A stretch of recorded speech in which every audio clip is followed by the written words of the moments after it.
जय श्री कृष्णा।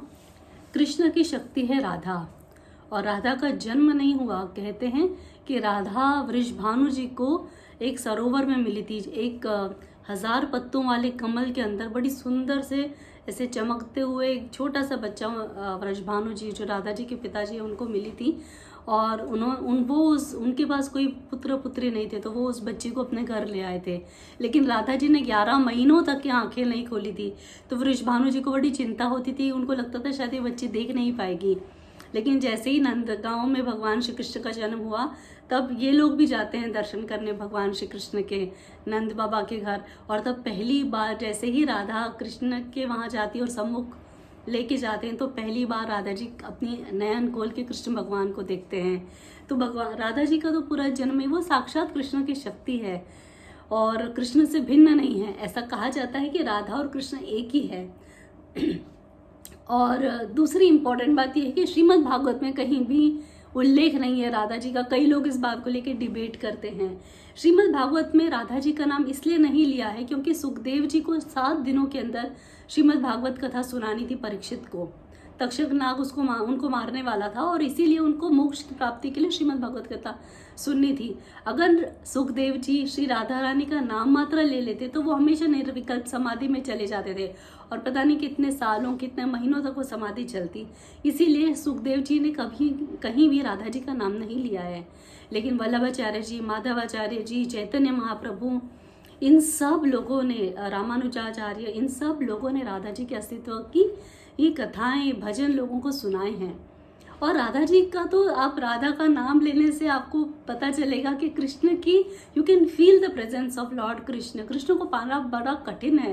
वो कहते हैं ना टेढ़ी टांग वाले भगवान, तो भगवान सच में ही साक्षात मूर्ति ऑफ आकर्षण। जितना आकर्षण इस पूरी पृथ्वी पर है वो कृष्ण है और बहुत मोहित कर लेते हैं वो।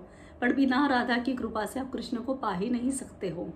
और ऐसी राधा जी की, जब हम राधा जी का जीवन देखते हो तो सच्चा प्रेम क्या होता है ना, पूरा करुणा, प्यार और त्याग पर। जैसे मथुरा जब भगवान चले गए तो भगवान ने राधा जी से वचन लिया था कि वो रोएंगे नहीं, तो राधा जी ने अपनी आंख से एक आंसू नहीं बहाया और पूरा जीवन उन्होंने उसके बाद कृष्ण जाने के बाद विरह में निकाला, प्रेम की विरह में। भगवान कृष्ण रोते थे राधा जी को याद करके। भगवान की 16,000 पटरानियां थी। आप भगवान को दिव्य जानिए, मनुष्य मत समझिए। 16,000 पटरानियां थी जो भगवान को देख के बहुत खुश होती थी। पर भगवान जिसके लिए आंसू बहाते थे, जिसको देखकर खुश होते थे, वो श्री राधे रानी थी।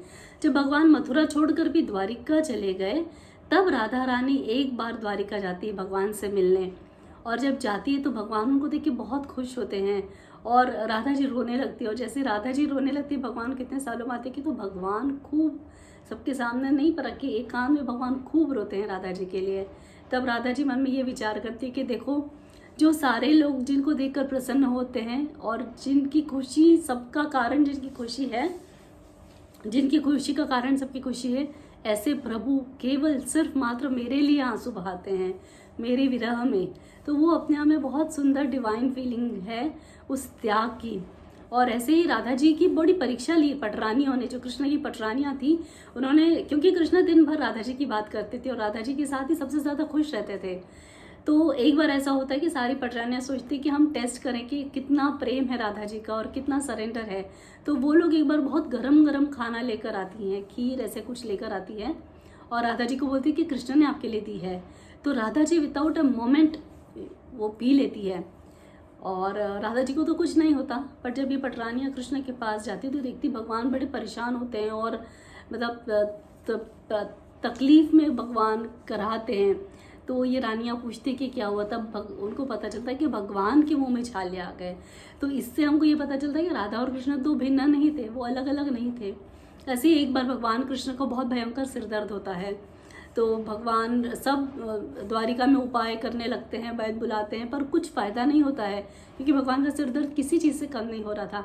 तब अचानक भगवान श्री कृष्ण बोलते हैं कि एक काम करो, गोपियों की या राधे रानी की चरण रज मेरे लिए ले आओ, पैर की धूल मेरे लिए ले आओ या चरणामृत मेरे लिए ले आओ।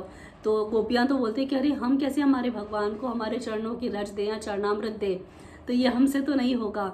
और जब फिर वो जाते हैं राजा के जो सैनिक रहते हैं, जब वो राधा जी के पास जाते हैं और बोलते हैं कि भगवान को चरणामृत, जो राधा जी कहती है चरणामृत भी ले लो, चरण रज भी ले लो, जिससे मेरे कृष्ण को आराम पड़े, जो मैं कर सकती हूँ आप वो सब मुझसे लेकर चले जाइए।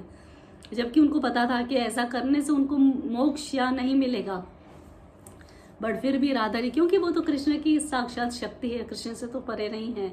तो अगर आपको कृष्ण की भक्ति चाहिए, अगर आप कृष्ण को जानना चाहते हैं और कृष्ण की कृपा आपको चाहिए, तो आपको ज़रूर राधा रानी की शरण में जाना पड़ेगा।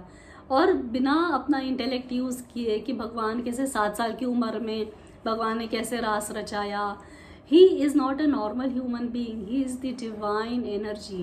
वो साक्षात पर ब्रह्म परमात्मा है भगवान श्री कृष्ण। तो उनको हम साधारण मनुष्य की तरह तो ना ही उनके बारे में सोचना चाहिए और ना ही उस हिसाब से हमने हमारा तर्क वितर्क करना चाहिए। जितना ज़्यादा हम राधा कृष्ण के प्रेम को समझेंगे उतनी ज़्यादा हम पर कृपा रहेगी और उतना ज़्यादा हम उनका अनुभव कर सकते हैं। तो with this thought let us start our day with this lovely thought of Radha Krishna. जय श्री कृष्ण।